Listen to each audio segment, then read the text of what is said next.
Menurut studi, ternyata berjalan kaki efek positifnya bagi pankreas lebih besar daripada jika orang berlari. Menurut studi, sekelompok orang yang berjalan kaki dalam 6 bulan menunjukkan peningkatan daya tahan terhadap glukosa 6 kali lipat dibanding mereka yang berlari. Mencegah diabetes. Dengan membiasakan berjalan kaki sekitar 6 km per jam, waktu tempuh sekitar 50 menit, ternyata dapat menunda atau mencegah berkembangnya diabetes tipe 2, khususnya pada mereka yang bertubuh gemuk. National Institute of Diabetes and Digestive dan Kidney Diseases. Masuk YouTube. Masuk YouTube. Ini Alin. Dokter zaman Yunani kuno Hippocrates sudah mengatakan, berjalan adalah obat yang paling baik. Ternyata berjalan tanpa henti selama 15-30 menit per hari bisa mengubah penampilan dan membuat tubuh tambah sehat.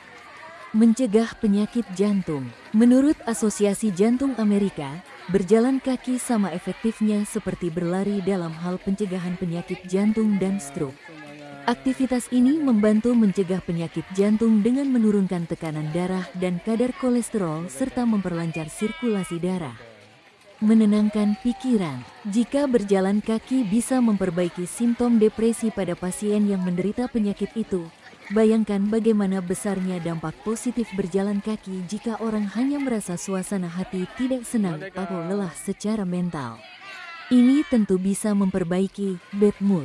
Perubahan positif pada otak. Sebuah studi mengungkap, berjalan kaki membantu mencegah pikun, mengurangi risiko Alzheimer dan memperbaiki kesehatan mental.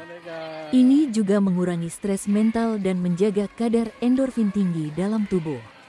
Memperbaiki penglihatan. Mungkin kedengarannya aneh, mengingat mata tampak tidak berhubungan dengan kaki. Tapi berjalan juga memberi keuntungan bagi mata, karena bisa membantu memerangi glaukoma, penyakit yang disebabkan cairan terkumpul di bagian depan mata dan meningkatkan tekanan atas saraf penglihatan. Menambah volume paru-paru. Berjalan kaki adalah olahraga aerobik yang meningkatkan jumlah oksigen dalam peredaran darah dan membantu melatih paru-paru, selain dari menghilangkan racun hal lain yang harus dibuang. Karena orang bernafas lebih dalam dan lebih baik, penyakit paru-paru juga bisa diatasi. Menambah kekuatan otot. Kekuatan otot juga bisa ditingkatkan. Demikian halnya dengan pengurangan bobot tubuh. Jika orang berjalan 10.000 langkah setiap harinya, itu sama dengan berlatih di fitness center, apalagi jika orang juga berjalan mendaki. Ditambah lagi, kemungkinan mendapat cedera lebih kecil. Efek positif bagi pankreas. Menurut studi, ternyata berjalan kaki efek positifnya bagi pankreas lebih besar daripada jika orang berlari. Menurut studi, sekelompok orang yang berjalan kaki dalam 6 bulan menunjukkan peningkatan daya tahan terhadap glukosa 6 kali lipat dibanding mereka yang berlari. Mencegah diabetes. Dengan membiasakan berjalan kaki sekitar 6 km per jam, waktu tempuh sekitar 50 menit, ternyata dapat menunda atau mencegah berkembangnya diabetes tipe 2, khususnya pada mereka yang bertubuh gemuk. National Institute of Diabetes and Digestive dan Kidney Diseases. Sebagaimana kita tahu bahwa kasus diabetes yang dapat diatasi tanpa perlu minum obat, bisa dilakukan dengan memilih gerak badan rutin berkala. Selama gula darah bisa terkontrol hanya dengan cara bergerak badan, brisk walking, obat tidak diperlukan. Itu berarti bahwa berjalan kaki tergopoh-gopoh sama manfaatnya dengan obat anti-diabetes. Menurunkan risiko terkena stroke. Kendati manfaat berjalan kaki tergopoh-gopoh terhadap stroke pengaruhnya belum senyata terhadap serangan jantung koroner, beberapa studi menunjukkan hasil yang menggembirakan. Tengok saja bukti alami nenek moyang kita yang lebih banyak melakukan kegiatan berjalan kaki setiap hari. Kasus stroke zaman dulu tidak sebanyak sekarang. Salah satu studi terhadap 70.000 perawat Harvard School of Public Health yang dalam bekerja tercatat melakukan kegiatan berjalan kaki sebanyak 20 jam dalam seminggu, risiko mereka terserang stroke menurun 2/3. Menekan risiko serangan jantung. Kita tahu otot jantung membutuhkan aliran darah lebih deras dari pembuluh koroner yang memberinya makan. agar bugar dan berfungsi normal memompakan darah tanpa henti. Untuk itu, otot jantung membutuhkan aliran darah yang lebih deras dan lancar. Berjalan kaki tergopoh-gopoh memperderas aliran darah ke dalam koroner jantung. Dengan demikian, kecukupan oksigen otot jantung terpenuhi dan otot jantung terjaga untuk bisa tetap cukup berdegup. Bukan hanya itu, kelenturan pembuluh darah arteri tubuh yang terlatih menguncup dan mengembang akan terbantu oleh mengejangnya otot-otot tubuh yang berada di sekitar dinding pembuluh darah sewaktu melakukan kegiatan berjalan kaki tergopoh-gopoh itu. Hasil akhirnya, tekanan darah cenderung menjadi lebih rendah. Perlengketan antar sel darah yang bisa berakibat gumpalan bekuan darah penyumbat pembuluh juga akan berkurang.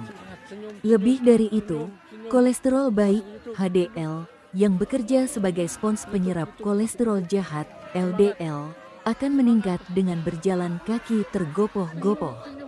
Tidak banyak cara di luar obat yang dapat meningkatkan kadar HDL selain dengan bergerak badan.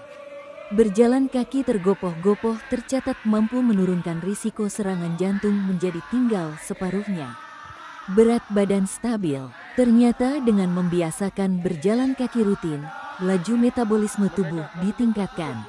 Selain sejumlah kalori terbuang oleh aktivitas berjalan kaki, kelebihan kalori yang mungkin ada akan terbakar oleh meningkatnya metabolisme tubuh, sehingga kenaikan berat badan tidak terjadi. Menurunkan berat badan. Selain berat badan dipertahankan stabil, mereka yang mulai kelebihan berat badan bisa diturunkan dengan melakukan kegiatan berjalan kaki tergopoh-gopoh itu secara rutin. Kelebihan lemak di bawah kulit akan dibakar bila rajin melakukan kegiatan berjalan kaki cukup laju paling kurang 1 jam. Memperkuat sendi dan tulang. Berjalan kaki secara teratur bisa meningkatkan mobilitas sendi, mencegah menurunnya massa tulang, bahkan juga mengurangi risiko keretakan. Arthritis Foundation menyarankan berjalan setiap hari secara moderat sedikitnya 30 menit per hari untuk mengurangi sakit pada sendi, juga kaku dan peradangan. Memperbaiki pencernaan. Berjalan kaki 30 menit per hari juga bisa mengurangi risiko kanker usus di masa depan, tetapi juga memperbaiki pencernaan. Saat berjalan kaki badan bergerak ikut melancarkan peristaltik usus, sehingga buang air besar lebih tertib. Kanker usus dicetuskan pula oleh tertahannya tinja lebih lama di saluran pencernaan. Studi lain juga menyebutkan peran berjalan kaki terhadap kemungkinan penurunan risiko terkena kanker payudara.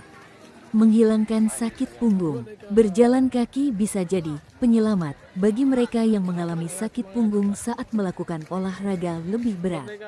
Berjalan kaki mendorong perbaikan sirkulasi darah di dalam struktur tulang belakang dan memperbaiki postur tubuh dan fleksibilitas yang vital bagi kesehatan tulang belakang.